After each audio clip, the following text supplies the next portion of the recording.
Welcome to Theatre Eyes. I am Isel Phillips. And I am Di Brown. We have an exciting show for you, so grab your drinks and we'll be right back after this commercial message.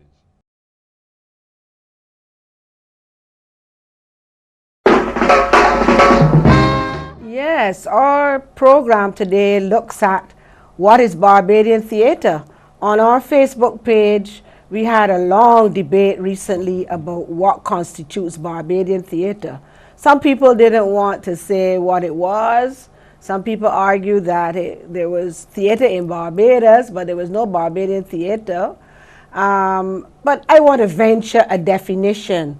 But before doing that, let me say that I thought that this riddle about what was Barbadian theatre was solved already with the advent of people like Anthony Hinkson, Martin Ramsey, Robert Bobby Morris, and Ben Cragg, who died recently, who were the founders of the Barbados Writers' Workshop. And they were concerned with addressing this same very issue, making the theatre that existed in Barbados at the time, late 60s, early 70s, mid 70s, making it reflect a Barbadian consciousness, a Barbadian identity. And out of that group came the players who became attached to Writers' Workshop, because they didn't start off as an acting group. They started off as a writing group. And when that happened, it was Carifesta 1972, the very first Carifesta that went to Guyana. And the actors were brought in to demonstrate what was this Barbadian theatre. So the debate that ensued in the last couple of days about what is this theatre really and truly, I believe, has been answered already. But the definition, I would say, is a mixture of forms and styles that reflect the cultural influences of the island, particularly the predominant influences which are English and African. I would say that Barbadian theatre is a subgenre of Caribbean theatre because it employs similar techniques and styles that emerge from that African and English heritage.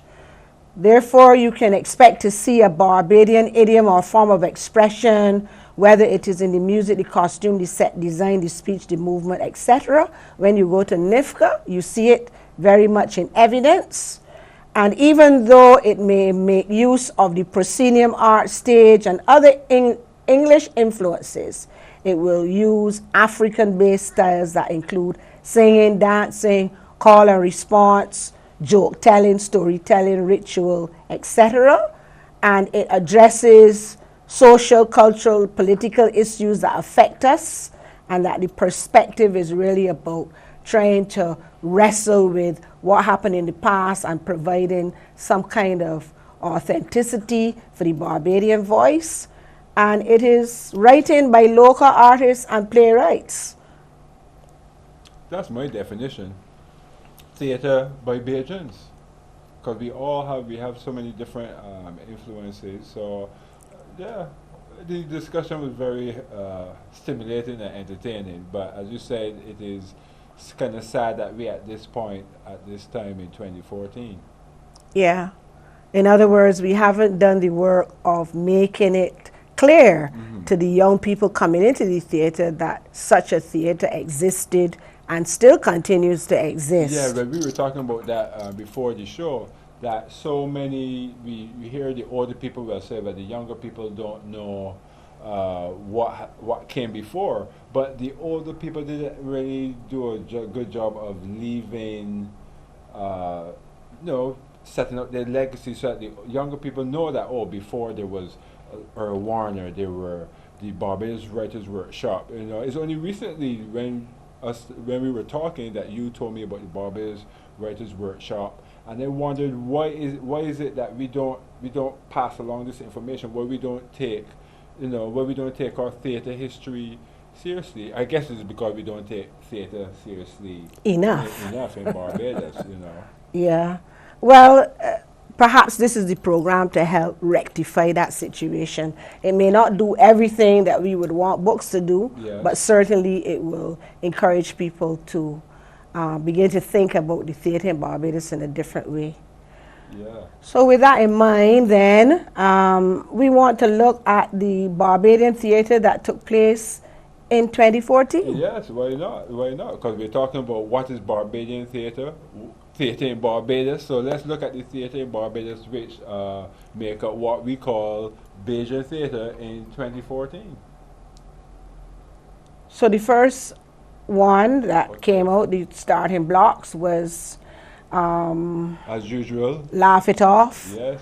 The title of that one was You Got to Pay. Mm-hmm. And what is Started more Bajan than Laugh It Off. Bajan Correct. theater. The director was Cicely Spencer Cross, the producer Ian Eswick, and the actors were Peter Allen, Tony Ann Johnson, Crispin Hackett, Simon Allen, and I believe Ishaka McNeil was in that production. Yeah. And this play also toured Miami later in the year as the guest of a Barbadian association there. And here we have a good example of a foreign form being adapted to a Barbadian setting, similar to what we see with pantomime. Well, explain the foreign farm for our viewers. Right. The foreign form is the review show, which is a series of scenarios loosely held together with song and dance, poking fun at the important people in the society. In Barbados, this review is set in a rum shop where, according to what Tom Cross told me, yes, the idea of the rum shop was a place where people could speak their minds freely without any inhibitions, and that is what has persisted as the backdrop, the setting, the context for Laugh It Off. But see, that's what is so funny, Isa, that you say it is English form, the review. But when you ask the average Barbadian, they think when they think theater or Bajan theater, they think Laugh It Off. So to me, to try to label it as what is Bajan theater is kind of ridiculous, really. It is theater, because there's so many different influences from Africa, as you said, from Europe, So I think we should not be too concerned with the labels, like what is Bajan theater, what is Caribbean theater, what is black theater, all of these things will then get brought up, Yeah. So Laugh It Off, what do you think of Laugh It Off? Well, I like Laugh It Off. Right. I like Laugh It Off. It's topical in nature. It may not have as long a shelf life because because of that topicality. Yeah.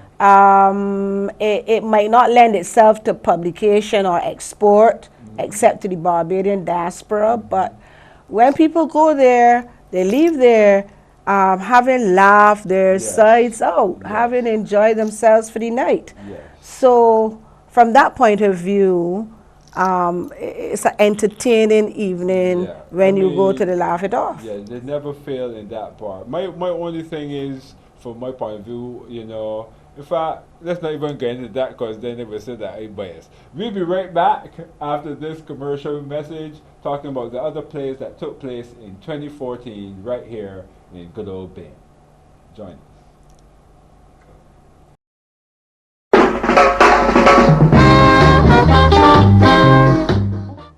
And we are back right here, Theatre Eyes. We're talking about Bajan theatre, what's happening in Barbados in 2014 with regards to plays. We were just talking about Laugh It Off. And I just want to clear something out. I like Laugh It Off. I like the review show. My whole thing with Laugh It Off is the fact that why we at this stage in 2014, why black men have to put on dress and act caricatures of homosexuals. That's my only issue with Laugh It Off. I know a few Laugh It Off actors, they said one or two things to me because they heard that I have an issue with Laugh It Off. Those are my issues with Laugh It Off. It's a very entertaining show, but I just feel in terms of a black man and studying in the States and the black men, we will sit down, we are not going to do this, we are not going to do that. That's my problem with Laugh It Off. The fact that, because when you go and see a Laugh It Off, you realize that it is funny without those depictions. So why have them in there? That's just my view, that's my biased view Okay. You were saying about Laugh It Off. No, as well, maybe I think that that is a feature of the English comedy. Because if you watch English comedies on British television, you're going to find that there are a lot of, you know, attempts to dress in female clothing, to poke fun, make it a kind of absurd behavior. And I suspect that that is a borrowing, a continuation of that Yeah, what's but been happening overseas. But you know, especially in this time where we got Ferguson and all these issues when it comes to black people and the images and how black people are portrayed, I think that we should be aware of how we put those images out there regarding black people. As I say, that's just my biased opinion. I still grew up watching Monty Python, and Monty Python, those guys used to dress in female clothing. Yeah. And do pretty good female Impersonations, characterizations. right. But that's not the way I want to go. I would do a lot of things like Laugh It Off. I mean, like Monty Python, but I'm not going to dress up in a skirt and bodies just for a cheap laugh. Well, it gets laughs. Yes, it does. Yeah. I saw Simon in a red dress a few years ago at Laugh It Off singing Rihanna, and it was very hilarious on one hand, and on the other hand, it was sad to me because Simon is hilarious. He's a great actor, and he doesn't need to put on a dress to get me to laugh, you know. Yeah. But you were saying, don't let me. Yeah, it makes use of the slapstick, the multiple roles, the punchlines, the twist in the plot, the suspense, singing, dancing, role Right, they're very reversals. good And in the singers. last show that we are mentioning here, they had puppetry, which is something new.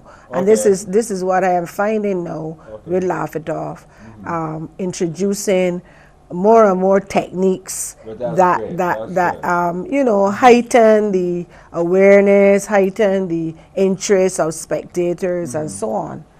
But that's good because really and truly, the only really drawback of Laugh It Off really is to break the monotony. You know, if you're going to be doing the same thing every year, Yeah, right. and you know, it's basically the same politicians more or less. You know, you got to find different ways to make it to breathe New life yeah, into new it. life into it. Yeah.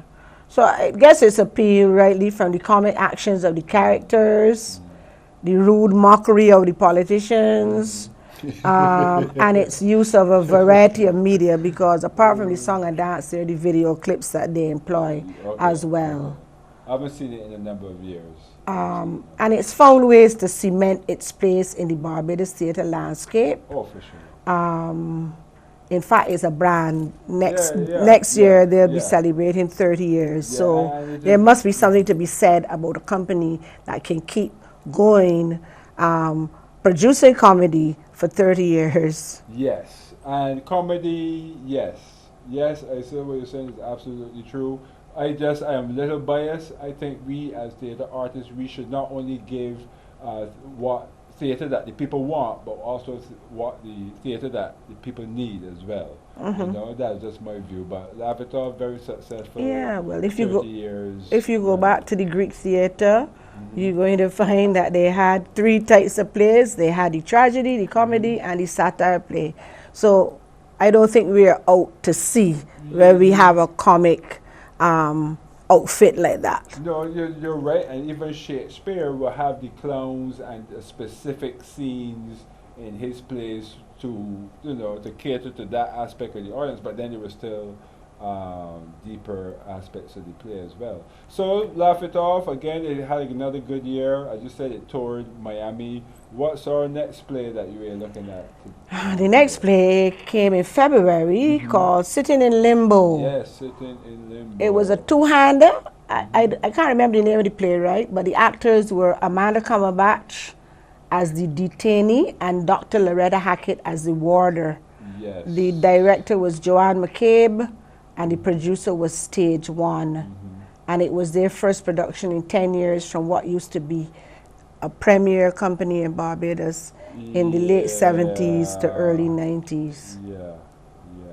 So what do you think? We should tell the viewers that it was based on the whole incident in Grenada Yeah. with Maurice Bishop and Yeah, the 1983 yeah. rebellion, overthrow, intervention. Yes. Although the playwright did not use the names of the original characters, Yes. it was definitely based on the story of Phyllis Cord, who was Bernard Cord's wife, Yes. and her internment and her interrelations with the warder who comes to see that she conforms. You know, it was an interesting play. It was an interesting play. I've never heard of the play before. I thought it was good in terms of showing you, giving you an insight into what happened in Grenada.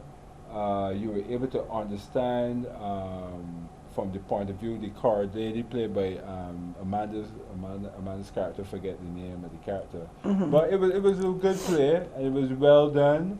I thought the actors did not let themselves down. I thought they were pretty good. I thought it was a strong, very strong, decent production. Very good. Yeah, Cumberbatch, Amanda ventures into the Jamaican accent and keeps it throughout, which is good. She spends some time in Jamaica, and she does a good accent, so that was good. Right. My only problem was with the rendering of the time, where if we say the play takes over or the action takes place over 7 or 10 years. Then I need to see physical deterioration in the characters, their clothes, the environment, their body, their face, and so on. And I didn't see that, so I had a little problem with that. And I also thought that the direction was a little too plain. I thought they could have done more. Plain in the sense that there were suggestions that could have been made to indicate to us that imprisonment that the character that Amanda played was going through. I thought that something to do with lighting, perhaps, maybe the set design could have done something to suggest a kind of enclosing, a kind of restriction or stricture that was evident from the language. Yeah? Yeah, but I think one of the things that they wanted to show was that although she was imprisoned, it wasn't a stereotypical prison at all. So I think in terms of what you might be saying is I think that was purposely done to show that yes, she was imprisoned, but she had a certain level of flexibility. There were sofas, there were nice things, there was tea, and all these kind of different things, you know. I don't hold you saying I just thought it was an unadventurous direction. I thought that more could have been done with it. Yeah. It was a good play. I won't call it. It wasn't a standing ovation as far as I'm concerned, but it was strong. It was a good play, well acted. What's the actress name? Loretta Hackett. Yeah, Dr. Hackett. Yeah. She partly did stuff before. Yes, she's quite well known. Yeah. She was very strong. I thought the two actresses were. They played off each other. A two-hander, two people. It is always difficult, you know. But we'll be right back. We will continue with our list of 2014 plays after this commercial message. Thank you.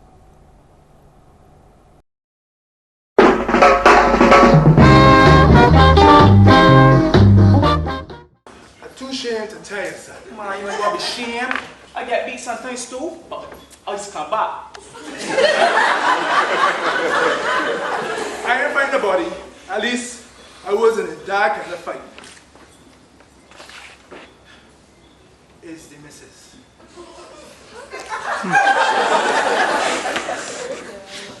As in Mrs. Mary? Don't hit with me. See? But you should hit her, but if she hit you. Hits me. What? Mary is a violent woman, and not just with words. She does actually beat me.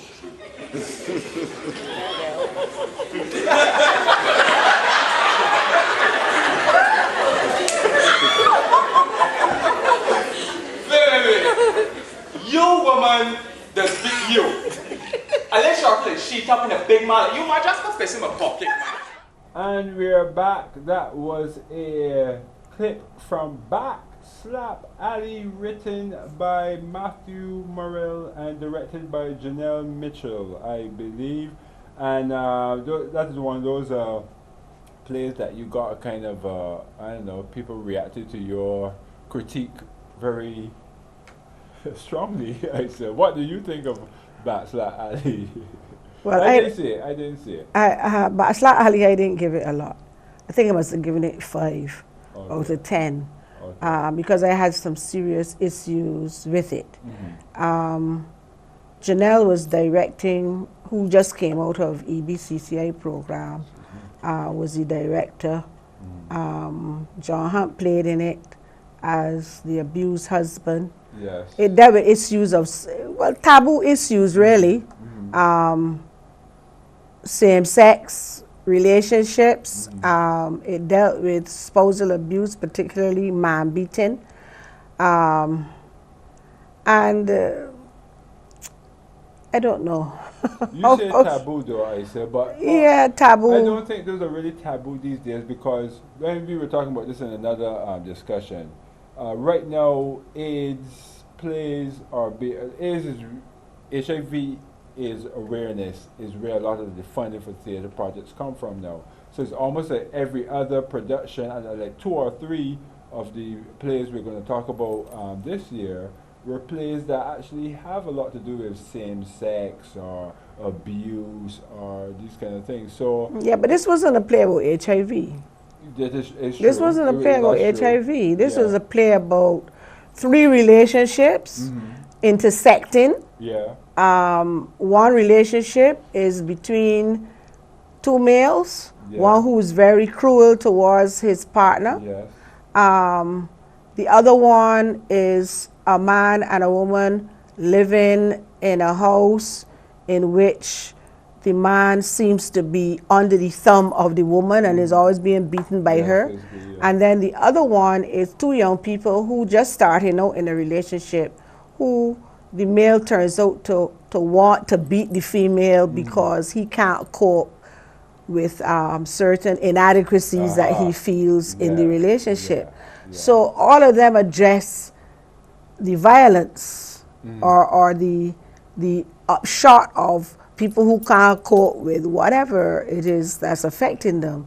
But to go to what you talked about, the taboo part of it, I say taboo because these are topics that are not in the mainstream theater, so to speak, and even if they are taking place or being written, they're not open to wide audiences. They're open to limited audiences, adult audiences, as opposed to general audiences. So I know Barbados is, we don't talk about these things a lot, you know. So he's broaching topics that are very controversial. Yes, that is. I need serious treatment. Yeah. So my concern was the failure to treat the same-sex relationship with as much interest and respect as maybe the other 2. Okay. And in that story, the female in the same-sex relationship ends up dying on the street and left with nobody to come to her aid. Yeah, You know, and I had a problem with that. I figured that we need to be sensitive to the fact that you have people who are same-sex in same-sex relationships, who are our neighbors, who are our work colleagues. And when you put forward that view of people in that kind of relationship where you leave them like dogs on the street at the end, then what's the message you want to send? Right, but see, that's an interesting point, very valid, I said, but Shakespeare said you put the mirror up to nature to show reality, to see, you know, not to give us those nice warm, happy endings, but to show life as it really is. Yeah, but I don't think that. I don't I- think that that's what happens in real Right, and I life. agree with that because Barbados is very tolerant, I believe, of homosexuals, really and truly. We don't go and shoot at people, lick down people or nothing. We might snicker or say a few words, but I think homosexuals here are, relatively, it's not as bad as other places. Yeah, certainly not as bad as Jamaica. Yeah, so I understand. I saw some footage of Backslap Alley. I didn't go to see it. That's one of the problem with being an actor in Barbados. You can't go and see. You can't go and see most of the productions unless one of your friends is in or get a comp ticket. So I saw some of the footage, and I felt that the treatment. I understand what you were saying about the treatment of the female in the same-sex relationship. Same-sex marriage.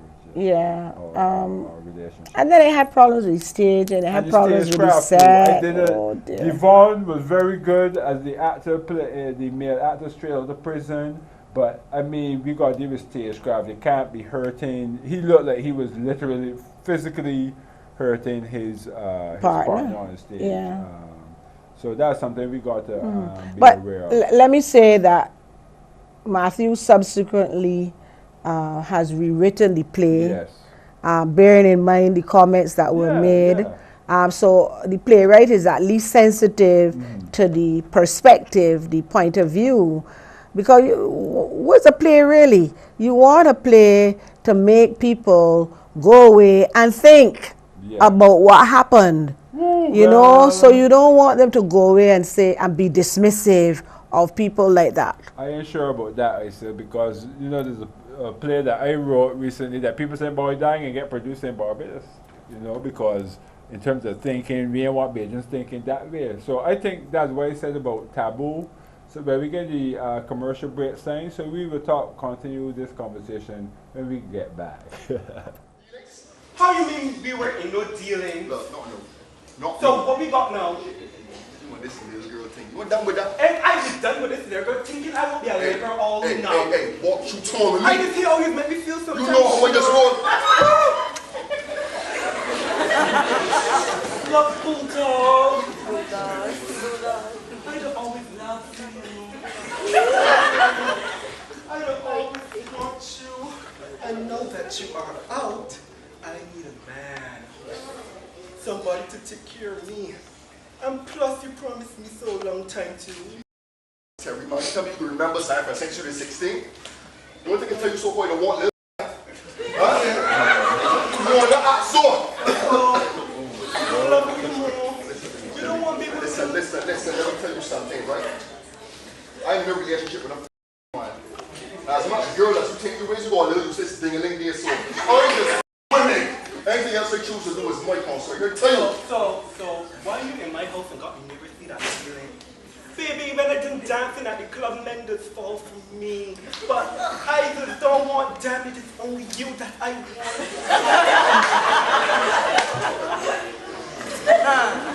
Listen. Are you only here so because this is the best prospects I got with you? You understand what I'm telling you?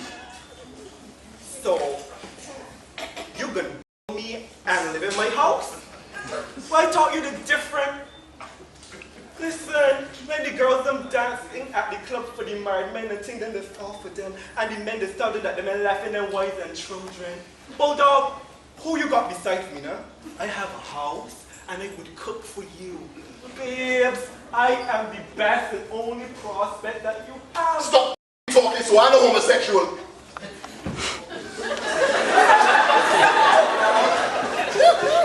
Or not. Tell you.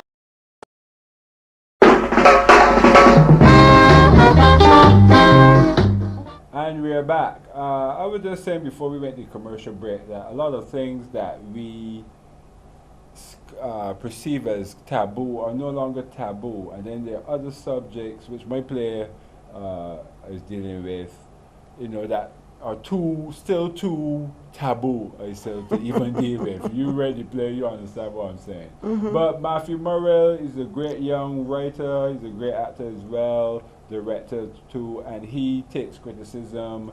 He will write another draft and improve his stuff. So I think all the stuff that you said, although it seemed pretty harsh, would have worked to make the piece a better piece. Yeah, and you know? the irony about Matthew is that he gets more props, as the young people say, abroad. Because Yes, his plays Jamaica, are Canada, well, yes, very much liked and appreciated and done, as opposed to here where But that people goes- might find his work a little, you know, strident. Yeah, well, that's why I guess I get in trouble for this. But people like Earl Warner, people always talk about Earl Warner, and they're supposed to talk about Earl Warner. But eventually, Earl Warner had to go to Jamaica. People say, "Oh no, he had a wife, and that's where he went." But the reality is, a lot of our artists, even Jackie Opel, who is our theme song, who got accredited, who's credited for really breathing life into reggae, and Bob Marley, and all these people, a lot of young people don't know Bob Marley. These people used to sing with Jackie Opel and all these sort of things. So we as Bajans, it seems something endemic that we just don't like artists. We want them to suffer.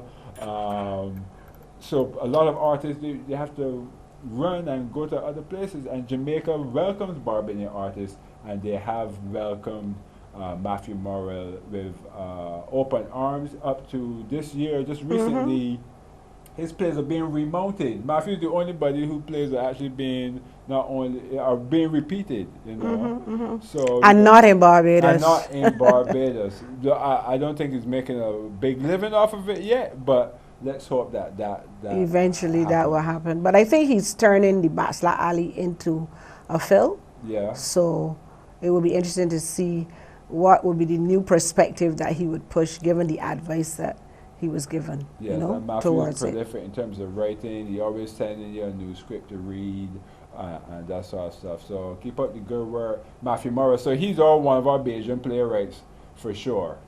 You know, as we talk about what is Bajan theater, Matthew Morris is. I think he one of our belongs to playwrights. he belongs to the avant-garde, if there is such a term Oh, that for we sure, could for use. sure. I Yeah. mean, when you have something called Yardy Boy Theater and the stuff that he deals with, yes, definitely avant-garde. So let's take a clip. Let's take a look at Hallelujah Pork Chops, our fourth play that we'll be talking about that happened this year, 2014. I think it ran from March, March this year. Let's take a look. Yes? Cross your heart and hope to die. My real name. Say again. I never hear me and my dad before. Me neither. Say it again. Hallelujah. Hallelujah. Hallelujah. Hallelujah. Ali is shorter and nicer. Yeah, we will call you Ali. It's shorter and nicer. I understood that they meant a kindness, that they wanted to be friends. And I was about to say, I was on the verge of saying, all right, I don't mind. You can call me Ali if you wish. It's shorter. Right, Hallelujah Pork Chops.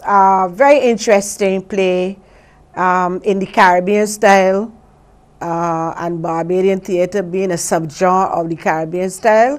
Then we see that operating very much. All the work that was utilized in that play came from Barbadian writers. You had poetry from Kamal Brathwaite.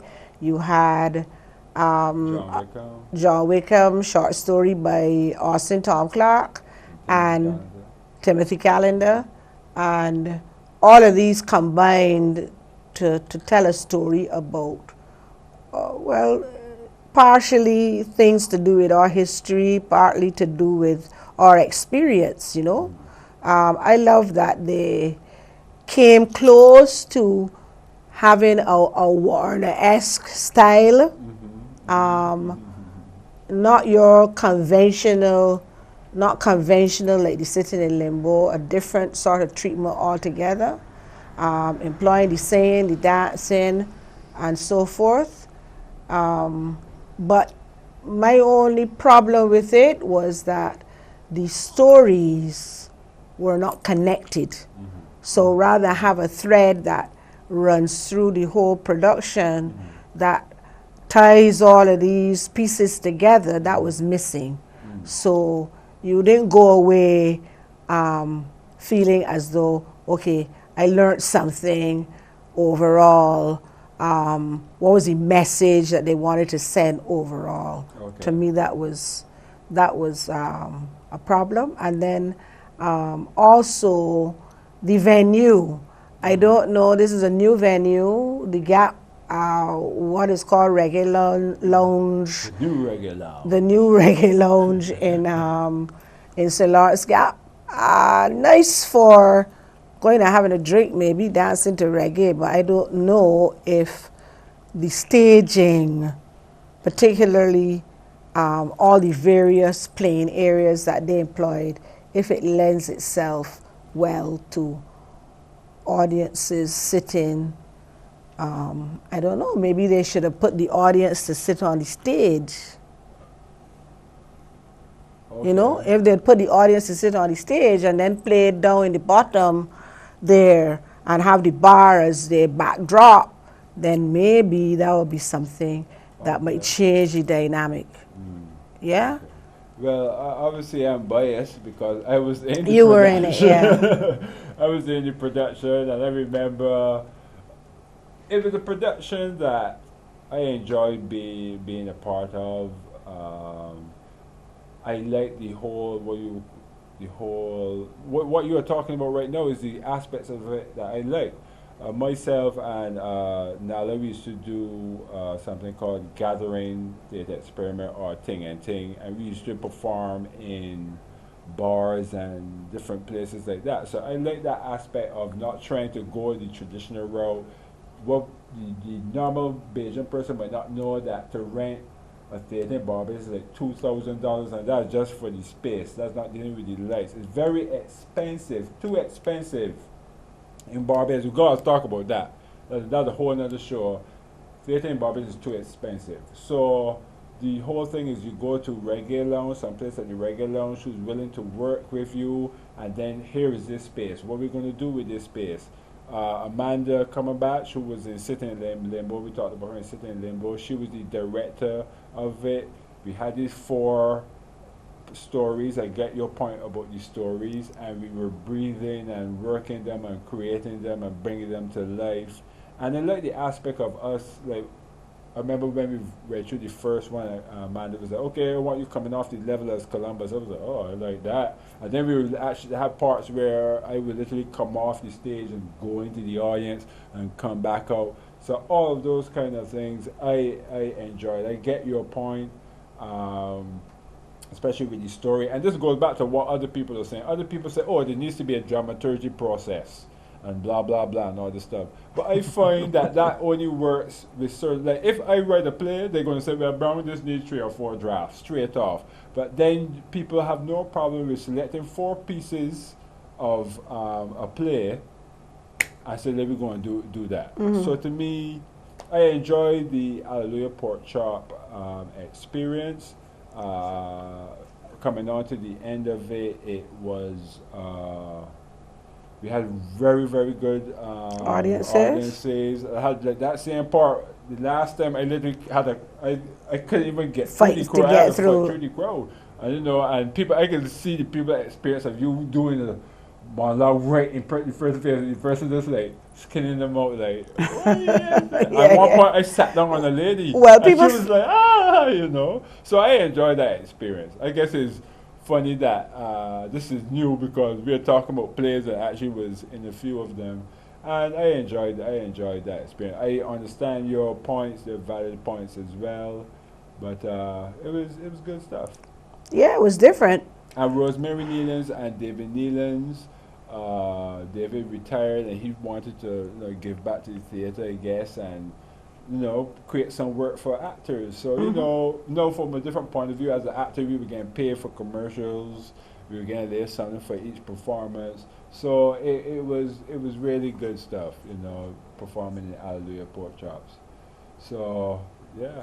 Yeah, I thought it was different. That was the first play of all the ones that we had seen for 2014 that was you know, Yeah, it unusual wasn't in dealing treatment. with HIV message. It wasn't dealing with violence against women. It was just a look at Barbadiana, and that is what, going back to the question, what is Bajan theater? Theater, What right. is a Barbadian play? Hallelujah Pork Chops is definitely a Barbadian play.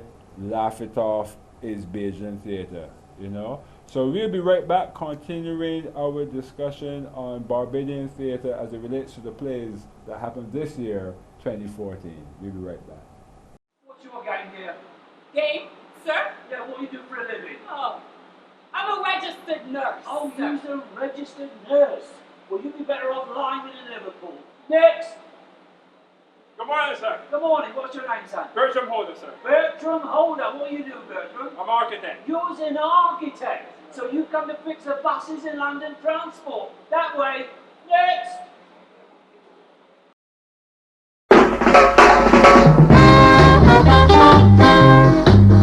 Right. And the last play in Act 1, which we are calling it, was a play by the name of 13 by Operation Triple Threat.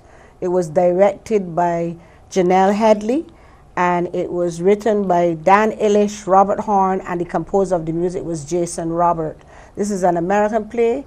It was done with all the American styles, all the American idioms. There was no adaptation of it into a Barbadian context. That was my only problem with it. Other than that, I thought the students who are part of Operation Triple Threat did a very good job of keeping that musical alive, bubbling, full of energy, and so forth. The only other problem I had with it was the fact that they hid the musicians behind the cyclorama in Central Bank, and we didn't see them at all. I don't know why there's this tendency that if you're doing a musical, that you keep the musicians out of eye, out of the audience's eye. There's that tendency. Sorry, I said I didn't see the production as well. It was local talent, or it was Local foreign? talent, but a foreign play. Okay. And the rights associated with the play restricted it from being adapted. So do we consider this Barbadian theater? Aha, good question. It's Barbadian talent in it, Yes. but the Barba- expression and it's so not on Barbadian. is not Barbadian in the Or true Caribbean. sense of the word. Right. Right. But I enjoyed it. I thought that there were some good actors in it, some good singers. The set was by Leandro Soto. He Yeah, did line yes, drawings of the city, the American city that it was set in. It really related to a Jewish youth who is trying to cope with all the angst associated with being a teenager, wanted to be with friends and so forth. They had a scene where the rabbis came in and sang and tried to address, giving advice to him and so on. But on the whole, to me, this was an outstanding musical. There was one other musical which we will talk about, but for me, this was the icing. Okay. Even though it didn't have a Barbadian, setting, perspective, or anything. So this is the one thing that we would say so far is not a Bajan production, Bajan theater. What about Sitting in Limbo? We didn't address that because Sitting in Limbo was Bajan talent, but it was a Grenadian play. Yeah, I'm not sure about whether it's a Grenadian play. I believe the lady. No, the who, lady might be English. I think. yes, She thinks she's English, yeah, actually. she might have had yeah. Caribbean origins, Yes. but I don't think she's resident in the Caribbean. So you have these anomalies, Yes, eh? we You'll have, have yeah, the because ones that don't yeah. fit the Yeah. criteria that Yeah. we set out at the beginning. So far we have Laugh It Off, we have Hallelujah Pork Chops, and Backslap Alley so far. Which are, yeah. Yeah, so I must say though, I feel that 2014 was indeed very exciting as a theater practitioner. We had so many plays. I was in 3 plays. I was in 3 plays myself, season, and right. I know Simon was in 3 or 4. he was in 3 or 4 plays, and then he directed one and produced another. I think Nala was in 3 productions. You know, all the actors were working at least for a certain point in time, you know. So it was fantastic, 2014. So that was our look back at 2014. We're calling it 2014 At one. So next time, or in the upcoming episodes, we're going to deal with Act 2 and Act 3. A full-length play. Yes. So please, please join us. It was great having you with us here on Theatre Eyes. And join us again. My name is Di Brown, and this is Isel Phillips. And this is Theatre Eyes. And at the end of that first year, this is what gave me my gumption and gave me my survival instinct. Maggie Berry interviewed me and she said, Patrick, I suggest you go away for a year, live some more, and come back. And I said, I am not going away for a year and coming back. She said, oh, you will still have your grant, I'll talk to you. I said, I'm not. I said, I have to do this course, and I have to live it. I have to be there. And I said, whatever you do, I'm coming back. And I did.